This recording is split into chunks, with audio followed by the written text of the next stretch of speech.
इंसान की बनाई हुई मूर्ति की सभी पूजा करते हैं।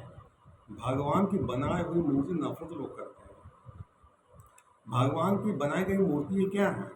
इंसान है, पशु पक्षी हैं। ये परमात्मा की बनाई हुई जीती जागती मूर्तियां हैं। जिस दिन इंसान परमात्मा की बनाई गई मूर्ति से प्रेम करेगा, पूजा करेगा, उस दिन ये धरती स्वर्ग बन जाएगी। स्वर्ग किसको बोलते हैं?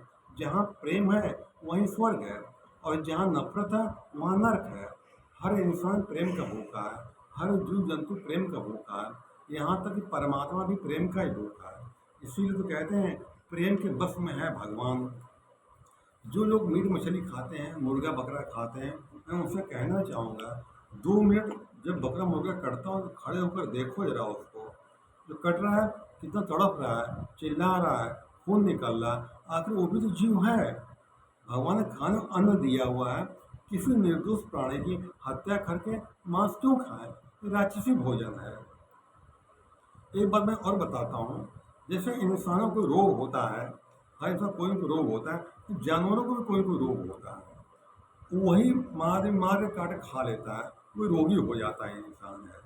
तो जहाँ तक हो इससे बचे जा करके। तो हर सबको जीने का हक परमात्मा ने सबको दिया हमको है। तो खाने की व्यवस्था परमात्मा कर रखी है, हम क्यों किसी निर्दोष प्राणी को मारे खा गई है? ये राक्षसी भोजन है। जितना हो सके उतना बच कर रहें। पर किसी भी जीव की सेवा करना परमात्मा की सच्ची सेवा है, सच्ची इबादत ये है। तो हर जीव में परमात्मा का वास होता है।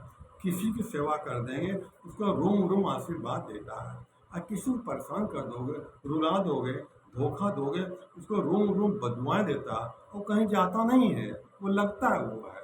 इसलिए अपने जीवन में ईमानदारी अपनाइए। सच्चाई ईमानदारी जो करता है जीवन में बरकत होती है, और उसकी जो है परेशानियां मिटती हैं। जो बुरे कर्म करता है, बुरा कर्म छोड़ता किसी को नहीं है भैया। कर्म की छोड़ता नहीं है, ये प्रकृति के नियम है। बुरे कर्म का बुरा फल, अच्छे फल का अच्छा फल, प्रकृति नियम है। इस सबको बराबर दे रही है। अपनी आंखों से आप लोग देखें, जो बुरा कर्म करे उनका हाल क्या हो रहा है? सब पकड़े जा रहे हैं, मारे जा रहे हैं, इनकाउंटर हो रहा है, घर तोड़वा लूटो चल जा रहा है। ये प्रकृति न्याय है। प्रकृति कभी अन्याय नहीं कभी करती है। जो आदमी आज किसी का गलत काम काम कर रहा है, सता रहा है और खुश दिखाई पड़ रहा है, इसका मतलब है पिछले पुण्य कमाई उसका साथ दे रही है। पिछली पुण्य कमाई साथ दे रही है, पुण्य कमाई लेकिन छीण हो जाएगी। जैसे पैसा बैंक में जमा है, हमारा पुण्य जमा है, कोई परेशानी पड़े जाकर निकाल रहा है तो हमारी सहायता करता है। लेकिन जिस दिन पैसा बैंक में खत्म हो जाएगा दोबारा पैसा बैंक नहीं देगा। इसी तरह जो आदमी पाप का तो ठीक ठाक दिखाई पड़ रहा है, पिछला पुण्य कर्म साथ दे रहा होता है उनका, ये पुण्य कर्म क्षीण हो रहा होता है। और जिस दिन अति हो जाती है उस दिन उनका अंत हो जाता है।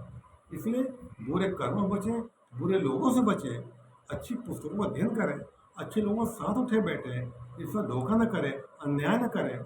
क्योंकि काऊ न काऊ सुख दुख का दाता, निज कर्म सब भोग भ्राता। इस संसार में सुख दुख किसी को देता नहीं, अपने कर्मों का भोग ये है। इसलिए जीवन में दूसरों को दुख नहीं देना चाहिए। धन्यवाद।